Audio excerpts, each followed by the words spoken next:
Way back in the late 2011 eShop came a retro throwback with an attractive modern edge, rated D10 for ages 10 and up. An indie darling fresh off the launch of the Nintendo 3DS that revitalized tried and true action side-scrolling elements. Not an exact replication of the past, nor a resurrected zombie attempting to be a follow-up in a 720p dystopia. It was a new hotness that took a shot at the old school, Wayforward's lovable modern puzzle platformer, Mighty Switch Force.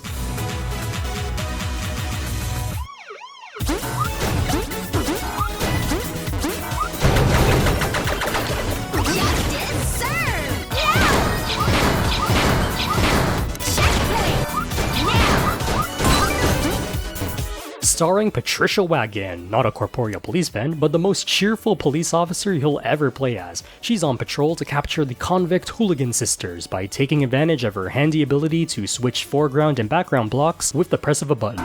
Your job is to play through several incidents and a couple of bonus levels as you head out to the futuristic streets, manipulate physical reality and the flow of time with your hat, pick up 5 chicks, then peace out on your rideable mecha. Truly the cutest cyberpunk content ever created, and the life I wish I lived. This is a stylish retrospective on the original game and its Hyperdrive edition. I'll be showing footage from the ports you can find on the 2019 collection for modern consoles and PC, with occasional references to how it plays on actual 3DS hardware. Ignore the broke-ass bottom screen, that's what happens when you take Smash too seriously as a hormonal teenager. Time to head to Space Cuba, let's we go, amigo.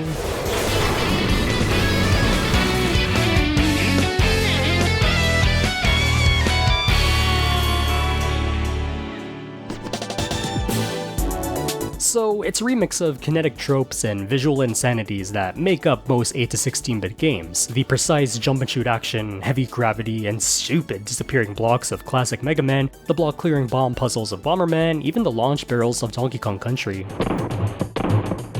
What makes Mighty Switch Force great is how it celebrates and streamlines these classic elements by giving them a modern polish. Now you get to control when these stupid disappearing blocks appear, and get a feel for which ones in the entire level can be controlled. Blocks themselves aren't just carelessly plastered in a level, they're laid out as a practical blueprint with many uses, giving you walkable pathways or creating climbable pillars. Purple blocks can squeeze Patricia into them like a lunchbox and launch her in a specific direction. Red and blue blocks make you consider how you can access certain areas or create more intuitive structures by manipulating the designated color. They can even be used for combat against enemies, or for punishment for sloppy gameplay. Oh, there goes your one and only IPS screen. Blocks dominate this world. It's how you get around, it's how you manipulate these pet-like enemies in lab-rat environments, and so many can fill the screen at once that Patricia practically makes the level design on the fly. It's a very tactile and energetic platformer, with some tricks up its sleeve that still impress. For example, Patricia's block switching power has this momentary freeze in time to her character and the world around her. A really subtle effect, but it became second nature right away. It's such a cool hint to your input having that much of an effect on the game's flow and layout. You're seamlessly warping through 2 alternate universes of a level, but bridging the gap between them like they're one, making for these intense moments when you're switching blocks in mid-flight like a cool freeze frame in an action film, or making blocks appear before your very feet to avoid spikes. There's also just some good old-fashioned collection and destruction fun to be had here. Hooligan sisters are always in precarious spots, ready to be snatched from an obscuring block puzzle or breakable floating vaults. Executing exploding bomb enemies to break gray blocks, alien bat fodder that sprout floppy disk health items, combating these armadillo bots who deflect your shots from the front and come at you like a bull when provoked, and pushing around these spiky turtles with your pistol to subject them to block odysseys and open gates. It's all about the pieces given to you and how clever you are with them. Who needs EXP or upgrades to beat video games when you have your brain? A trait that's customary to a majority of puzzle platformers, but in this case was inspired by the inherent quality of classic Mega Man level design. It's the stage gimmicks and objects that the character interacts with that provide the bulk of your ability to successfully platform in a level. Yes, special weapons may help for combat and enemy placement, but at the end of the day, it's your ingenuity to experiment with level-specific obstacles and how they bounce off your character's base avatar that support you in reaching the goal. On that note, I remember hearing feedback when the game came out that par times are supposedly impossible to achieve without the special cannon weapon you get when you beat the game that allows you to break gray blocks and literally every enemy in one hit. It makes puzzle challenges centered around enemies and generally finishing levels ridiculously easy to do, almost removing the puzzle element of some of these incidents altogether. Though I can say that that statement is far from true. Every part time is absolutely possible to do with Patricia's regular pea shooter. You always have just enough time to score below the intended time when you play levels as efficiently and arguably as hasty as you can. In other words, completion is totally doable from the moment you boot up the game. A quality that I can dig for replays, but does come with the burden of practice and trial and error in mind. That's not everyone's cup of tea, I'm well aware, but as far as I'm concerned, the skill ceiling is just attainable enough for me to want to give a damn about 100% completion. It's about reflexes and memorization, and I like that stuff. In the case of any of the Mighty Switch Force games, I'm always willing to take off my pain inhibitors.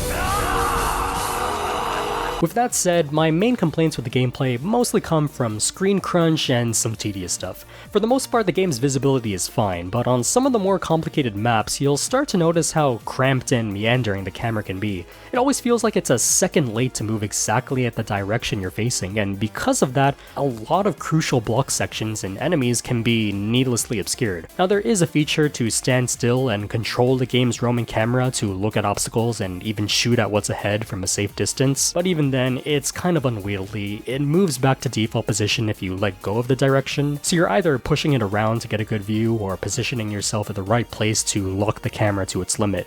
Not very efficient. Aside from those issues, I guess I can see the need to wait or tediously deal with stubborn enemies to be a turn-off to some. This game can be really fast on your feet, and the other extreme is that you're spamming the shoot button to get these spiky turtles into position, or deliberately getting yourself hit to pass through these armadillo dudes, or following bombs like a babysitter until they remove the blockade, inhibiting your progression. Not bad in themselves, there are plenty of decent puzzles involving these slowpoke enemies, but I do understand they can be a nuisance for replaying levels and generally speedrunning. This kind of game would benefit from more convenient or mechanically interesting enemy puzzles to complement the dynamic pace of the game, which in hindsight the sequel absolutely improved on, but overall, incidents in the first game can be really fun to accomplish. Once all the types of enemies and blocks are introduced, everything gets beautifully remixed into a friggin' block bonanza. I love the cannon mazes that have you coordinating between specific flying paths like an intricate subway map to find girls in secluded corners. I love when the game expects some really next level stuff from you, like switching blocks to keep your pellet shot intact,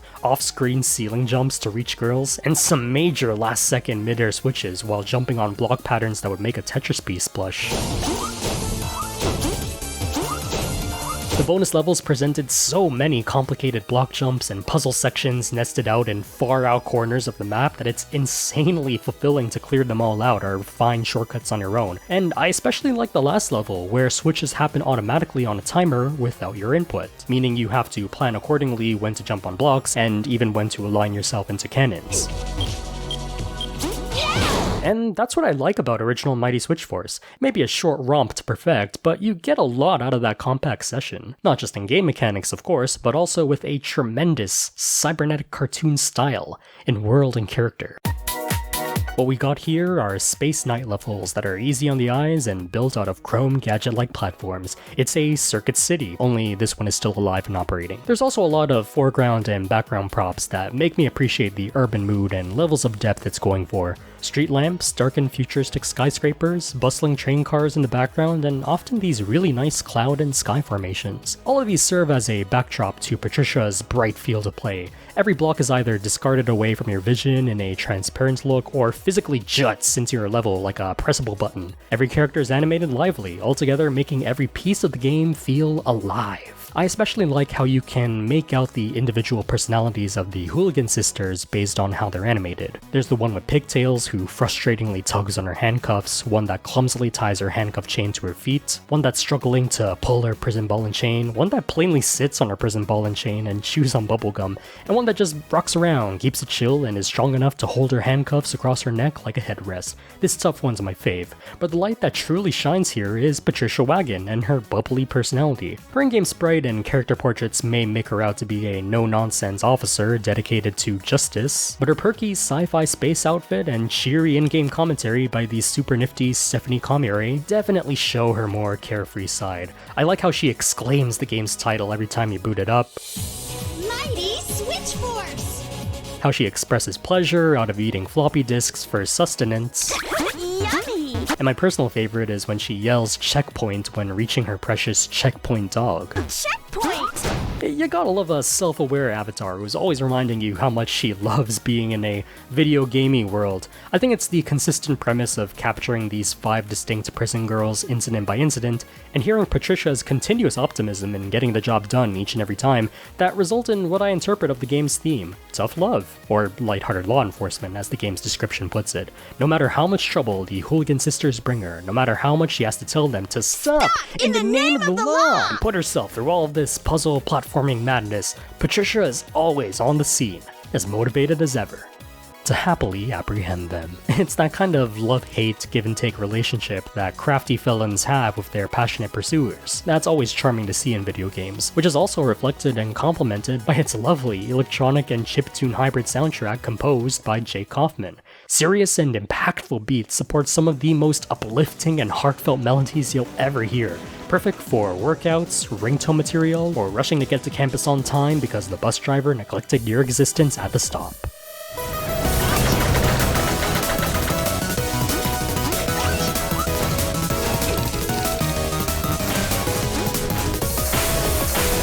And on a personal note, it also has that kind of cartoony art style that makes me oddly nostalgic for Saturday morning space cartoons, like Atomic Betty or Team Galaxy. You know, shows starring average teenagers who get into spunky spacesuits when an episodic space conflict arrives. Damn Canadian cartoon bias, should have just used shows people actually recognize, like Duck Dodgers or Voltron or Macross. Jeez, that one was on the tip of my tongue, I could've used that! Anyway, the original Mighty Switch Force aesthetic is still a charming digital wonder to play on your TV, monitor, or Nintendo Switch if you want that raw pixel look. But it fits more at home on 3DS hardware in my opinion, as the already colorful pixel art really pops out in 3D mode and even looks just as sharp in 2D mode. Seems a lot of pixel-based games look great on that system, has the best looking version of Shovel Knight in my opinion, and even has my favorite pixel-perfect version of the Super Nintendo Virtual Console. But I digress. I'm a transparent framed 4-eye, so burning my eyes with audio stereoscopy just to have some blocks come up on my grill doesn't bother me as much as it optically should. With that said, if you really want to indulge in this game's cartoon style while taking advantage of your 1080p display, look no further than... Mighty Switch Force! Hyperdrive Edition! Yeah, that's right, it's Hyperdrive Edition! A remaster of Mighty Switch Force featuring the same incidents of the 3DS game, but with completely redrawn graphics and hyper versions of its original levels, giving you a lot to complete. I could argue that the original game's deliberate short length is what makes it endlessly fun to replay for me, but that's definitely because of its format as a pick-up-and-play handheld game. For those who want a dedicated TV and couch setup to gawk at the level of detail, and an expansion of more challenging content to indulge in, this version fits the console experience it's made for. Thanks to those hand-drawn visuals though, there's no more juxtaposition between game and art presentation, making the whole game play out like a slick Saturday morning space cartoon. Futuristic streets look more polished and chrome than ever. This is what 2021 is gonna look like, I can feel it. I especially like how blocks are given more refined, spacey textures here, especially the regular yellow block, which looks pretty ordinary in its original release, but now has this kinda rustic look to them that make them feel natural to the urban landscapes they inhabit. I also really love Patricia's redesigned sprite in this game, where she had a pretty standard idle animation in her original form. Hyperdrive gives her a smooth leading pose that shows off her big-eyed facial expression and her overall slender character silhouette a lot better. Also, one of the more subtle improvements in the Hyperdrive edition is how the camera is slightly zoomed out. What do you know, it means that the herky-jerky camera and how it obscures important obstacles and enemies are no longer prominent issues when playing. Again, A-okay for big screen play. The 3DS release and original version you can access on the 2019 collection stand on their own for being brief completion appetizers, but this remaster is the best kind of treatment for handheld games getting a console version, permeating its marketed cartoon style into the entire game, while adding small quality of life improvements and extra bonus content that reiterates on the kinds of challenges and gimmicks that the original game demonstrated, creating even more crazy incidents to beat and score part times on. It makes a one small game feel a lot bigger, but in the right kind of ways. Even features remixed music from other electronic and chiptune composers, including Surashu, who is one half of the Steven Universe composers.